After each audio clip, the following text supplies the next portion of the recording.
C'est presque une ville qu'on assassine. Des milliers de manifestants à Lannion contre les suppressions d'emplois chez Nokia d'entreprise a annoncé son projet de restructuration avec 1233 suppressions de postes, donc 4 dans cette ville bretonne. Entre 3500 selon la police et 500 personnes selon la CFDT ont manifesté samedi 4 juillet en fin de matinée à Lannion, Côte d'Armor, contre la suppression de 4 emplois sur le site de Nokia. Au total, le groupe prévoit de suppression dans plus d'un millier d'emplois en France. Le très rare début contre la suppression d'emplois en 10 ans, c'est le 13e plan. Jeunes embauchés déjà virés ou quitte Nokia Job il Lyon. Pourrait-on lire sur les banderoles ou pancartes bradies par les manifestants? Il s'agit du 4e plan social depuis le rachat en 2016. L'Alcatel-Lucent par Nokia. Les 3 précédents plans avaient touché les fonctions support alors que dans ce cas, c'est la branche recherche et le développement AD qui est concernée à 95%, ont rappelé les syndicalistes. Richard Alessandre, 39 ans, est ingénieur à Nokia où travaille également son épouse. Avec ce plan, on est touché tous les deux, constate-t-il auprès de l'Argent France Presse AFP. Lors les centrales syndicales, le plan mènera inéluctablement à terme à la disparition du site de Lannion, mais aussi à la disparition de Nokia du paysage industriel français. C'est une trahison envers les salariés, envers le territoire, envers les pouvoirs publics.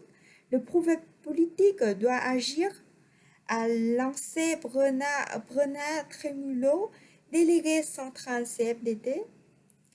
Avec le débat de Nokia, Lannion, bastion historique des télécommunications, perdrait une partie de son identité, a-t-il fait valoir lors d'une prise de parole avant le début de la manifestation.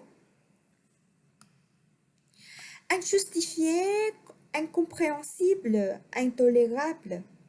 Ponine, 24 ans, s'est installée à Lannion il y a 2 ans pour travailler à Nokia. Comme elle, plus de 200 jeunes ingénieurs ont été recrutés sur ce site depuis son rachat par le groupe en 2016. Avec le crédit d'impôt recherche cirque auquel le gérant des télécoms a eu recours, un ingénieur français ne coûte pas plus cher qu'un ingénieur chinois à l'entreprise, a affirmé à la FP M. Trémulot, s'interrogeant aussi sur les motivations tant elles sociales. C'est presque une ville qu'on assassine presque quelque part parce que c'est le 3e employeur de la ville qui est presque en passe de liquider son site, a déploré auprès de l'Argent France Presse le maire de Lannion, Paul Le Bihan, Parti socialiste. C'est c'est intolérable. Une ville de 20 000 habitants ne peut pas encaisser en genre de blanc. Ces suppressions d'emplois sont injustifiées, incompréhensibles, intolérables, insupportables. À résumer en syndicaliste, tous les efforts sont demandés aux salariés. Plusieurs élus abhorrant leur écharpe tricolore étaient présents lors de la manifestation qui s'est terminée vers 13 heures, mais aussi des représentants du site de maintenance Hope de Morlaix, Finistère, à quelques dizaines de kilomètres, menacés de fermeture avec 296 suppressions d'emplois à la clé. Ces 47 ans d'histoire qui sont balayés en revers de la main a fait valoir ses patients en référence à Brière, la compagnie fondée à Morlaix en 1993, rachetée par Air France il y a une quinzaine d'années et dont Hope est une filiale.